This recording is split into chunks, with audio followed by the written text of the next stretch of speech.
మీరు చూసినప్పుడు 9 సార్లు ఎమ్మెల్యేగా గెలిపించారు, 4వ సారి ముఖ్యమంత్రి చేశారు.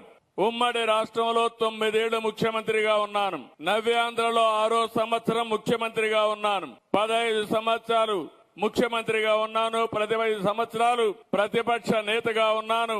30 ఏళ్లు పార్టీ అధ్యక్షుడిగా ఉన్నాను. దేశంలో ఎవరికీ దక్కని గౌరవం నాకు దక్కింది. ఆ గౌరవం నాకు ఇచ్చింది ఈ రాష్ట్ర ప్రజానీకమేనని చెప్పి మరొకసారి తెలియజేస్తున్నాను. అలాంటి మీకు ఇలాంటివి చూసుకున్నప్పుడు నా ప్రయాణాన్ని, నా ప్రస్థానాన్ని తలుచుకుంటే నా గుండె ఆనందంతో ఉప్పొంగుతా ఉంది. మిమ్మల్ని చూసినప్పుడు నా మీద మీరు చూపించిన అభిమానానికి నేను కూడా మీరు ఒక్కసారి ఆలోచిస్తే ఎన్టీ రామారావు గారి దగ్గర పనిచేశాను. ఎన్టీ రామారావు గారిని ఆలోచించినప్పుడు క్రమశిక్షణకు మారు పేరు, పట్టుదల ఉండే వ్యక్తి, అనుకున్నది సాధించే వరకు నిద్రపోయేవాడు కాదు. ఉదయం నిద్రలేసి 5 గంటలు నేను పోకపోతే 5 గంటలు తెల్లవారితో పోకపోతే 5 గంటల 1 నిమిషానికి ఫోన్ వచ్చేది, బయలుదేరారా లేదా అని.